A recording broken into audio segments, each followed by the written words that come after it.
ასთმაზეც გვესაუბრეთო. და მკურნალობა რა არისო? ასთმა არის ავტოიმუნური დაავადება.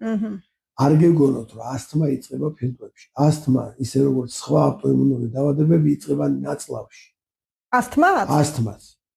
ზუსტად იყო ეგრე პაციენტი ყავდა, გინდა თუ არა ასთმა მაქვს და ფილტვებზეო გამოკვლევები მიტარეს და ყველაფერი. ანუ ეს იგივეა, რომ გლანდების გამოკვლევა სწორი ნაწლავიდან დაიწყოთ, ხო?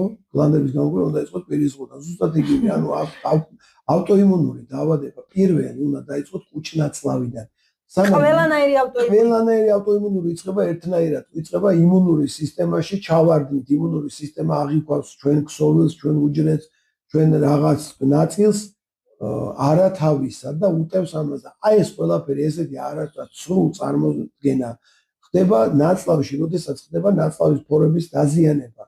ხო, აი ნაწლავის პირველზე ნაწლავის გამტარობა გაზრდილი მაქვს. მევეძე ხი გახრეტილი ნაწლავის სინდრომს, ხო? როდესაც ნაწლავის ფორები იმის გამო რომ დაზიანდა და ზომაში გაიზარდა, დაიშალა ანთებითი პროცესის გამო, ამის ძირითადი მიზეზია რამდენიმე ძირითადი, ეს არის გლუტენი, ემულგატორები, ომეგა-6 და კიდევ სხვა თქვათ ანთების გამომწვევი კომპონენტები. და როდესაც ფორა იზრდება და იმაში უკვე ეტევა ესეთი ზომის ცილა, რომელიც არ უნდა გაიწვიოს, მე იმუნური სისტემა ამ ზომის ცილას, რასაც კი ამთხოვს ზომაში, იმ ქსოვილს უტევს.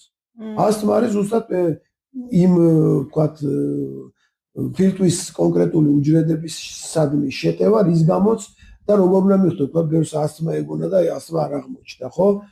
ასთმა არის ზუსტად ის მდგომარეობა, როდესაც ჩასუნთქვა არ გიჭირდა, ამოსუნთქვა გიჭირდა. ამით უნდა მივხვდეთ, რომ ნამდვილად ასთმაა. თუ ჩასუნთქვას გიჭირდა, ამოსუნთქვას ეს ასთმა არ არის. ან ჩასუნთქვა გიჭირდა, ამოსუნთქვა არ გიჭირდა. ანუ ეს ასთმის აუცილებლად უნდა ამოსუნთქვის პროცესი უნდა იყოს და გაძნელებული უნდა იყოს ამოსუნთქვა და არა ჩასუნთქვა. არა ჩასუნთქვა. რა საინტერესოა? დიახ.